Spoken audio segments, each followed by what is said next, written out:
Hello， 新浪娱乐舆情实验室的朋友们，大家好，我是刘宇宁，欢迎各位。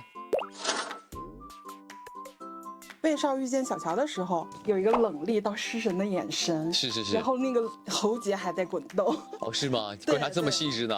你是大夫吗？对。你是如何设计这段戏的？那个其实不用演的，因为你确实你不做预判的做那件事儿，一拉开以后一看。确实蛮好看的哦，就是会有这种感觉，哎，确实长得不错，就是你会有哦，挺好看的，就是你内心的潜台词，哦，这么好看，就是这种，就你自然而然就有了。大家总说演戏是真听、真看、真感受嘛，你真的是感受到看到她的美貌的，你那个本能的东西就会出来嘛，对。所以直播中一直在夸左耳好看，还真的挺好看，真的好看。网友说明显看到你的眼睛变大了。你怎么说？是，我还看网友说这个男人怎么4条眉毛？他说眼睛和眉毛一样粗，然后突然眼睛都变大了，确实眼睛一亮嘛，眼前一亮，确实被他的美所震惊到了啊。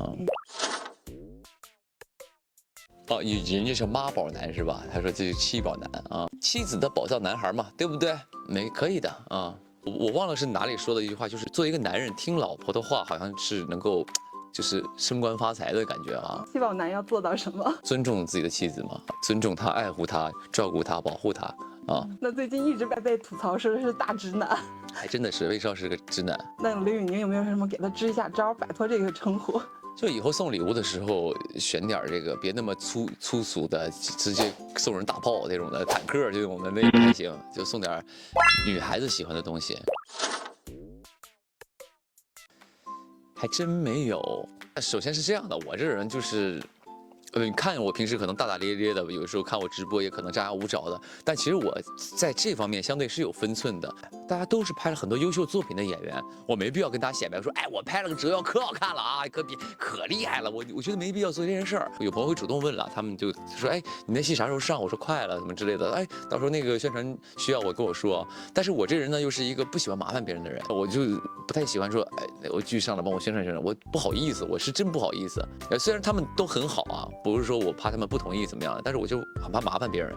但是所有开推的朋友们，他是自己默认的来，就是都没有告诉我说那个什么。那有没有什么我们不知道的折腰和开推的梦幻联动？金靖在看吧，那算吧，算是吗？对，金靖有的时候闲暇的时候会看看我们的剧啊，就是也帮我宣传宣传什么的。那他怎么跟你说的？他说宁哥可以啊，宁哥就是这种的啊，就发一些那种cut给我分享，然后我说这个很好看的，你如果没事可以看看，然后后面也很好看。还是得练吧，因为台词真的很重要。个人的理解，我觉得台词是非常重要的一件事儿，是因为我之前在很早去参加过一个综艺，叫做《我们的师傅》。当时我们其中有个师傅叫王刚老师，他可能是随口说的一句话，但是我一直记到今天。他说，凡是台词好的演员，演技都不会差。所以从那个回来之后，我就疯狂的练台词，因为这个台词其实并不是说普通话标准、声音好听，这就叫台词好。其实更多台词好，你真正玩到后面是台词节奏。和你随时可以变化的节奏，它可以丰富你所有的表演细节，不仅仅说普通话标准、声音好听，还是非常基本的东西。这次在台词处理上有没有比较特别的地方？真的有，因为他魏少前面他是个军侯嘛，你军侯你得让别人相信你真的是一个杀伐果断，且是一个真的很能打的人。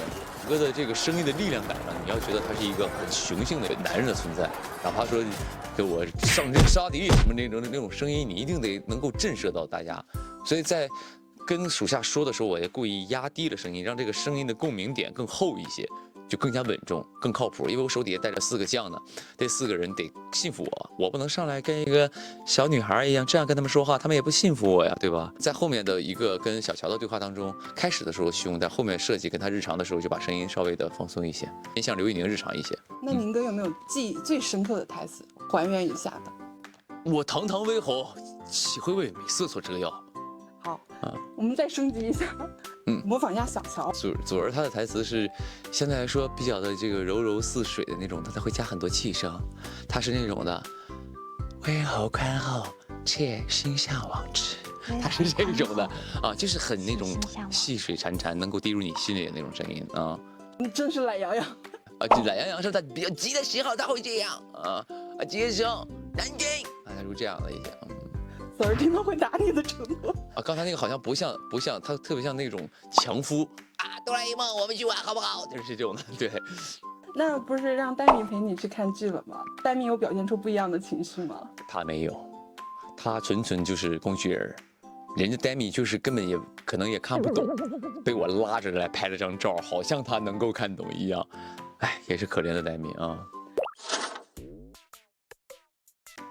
今年亮点就是这个演唱会真的是准备了很久。前2天我们刚开演唱会的会，无论从海报啊，从那个舞台定制啊，包括从音乐上的修改啊，我觉得都是做的我满意。我就想说，因为我时隔4年了才开这个演唱会，那这一下一定除了一路陪伴我的歌迷来观看以外，就希望有更多是因为看了我的剧，就是认识我刘宇宁也能看我演唱会的人，所以把这个做得更好一点，就可能能够让演唱会这件事儿，比如说这一次巡完了之后，可以很快的下一次巡。你把口碑做出去了，就是你后面就不会愁了嘛。之前有说有机会的话会挑战唱跳吗？有准备起来舞蹈吗？对，前2天他们又在说要不要跳一个，我说要不不跳吧。我看很多歌手演唱会也都没跳，我也不擅长这个，跳完反正是减分的。然后他们的意思就是你好歹也得跳一点，所以我最近也在纠结这件事儿啊，希望能有一段所谓的跳吧，咱就算哪怕跳不了，咱给你拧一段啊，就上次那个拧这个也是可以的，是吧？让你嗨起来就行。可不敢这么说。我会去看一些网络上看过原书的人对这个角色的评价。如果你饰演的角色他有个原著小说在那儿，然后呢，你就要去看所有读者对这个角色的评价。打个比方，10个人喜欢这个人，10个人说了他10个优点或者10个描述，10个喜欢他的原因，那你把那些关键元素拿出来之后，你要把这些保留，那其他的东西是根据剧本的东西去丰富它的，但是你一定要保留这个。所谓的这些书粉心里这个角色的魅力，我基本都会针对每一场戏去做一些东西嘛。我觉得当时那个景选得非常好，如果在房间里哭，我觉得那个场景就小了。因为拍了1天大殿的戏嘛，最后他选的那个景是大殿嘛，我想说，哦，好棒啊！我不要坐在龙椅上，我说我要坐台阶上。我坐在台阶上，就是你很孤身一人，你会发现你真的很孤独，然后能够陪伴你的只有你已故的这些祖父啊、父亲还有哥哥嘛，而且你在那么空旷的大殿当中，你又不能哭出声。打个比方，你当为一个军猴，你在那个屋里嗷嗷叫，那也就是很垮，就是你又难过又悲伤又无助，没人陪伴你，又没人理解你，然后呢，你又背负了很多东西。所以那场戏其实就挺真诚的吧，就越想越委屈，但是那个委屈又得憋着。我这大概记不得当时是怎么演的那场戏了，但是我在看的时候。我就觉得，那个情感一定是真的。其实开始也没有说一定要杀他季琦，杀他季琦是因为我觉得他是一个背叛嘛，他就是投靠了那个梁家国刘演了嘛。其实那个时候也是有一些，怎么说呢，也不能生气吧，气急败坏是有的。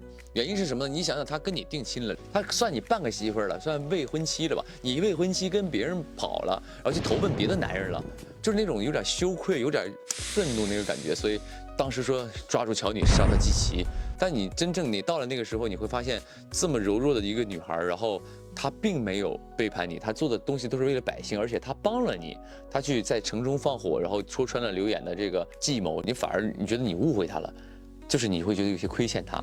你从那个亏欠当中，就是再加后面的一系列的一点慢慢相处，感受他的真诚、他的温暖和他的美貌。当然，对，就是他一点点打动了你啊。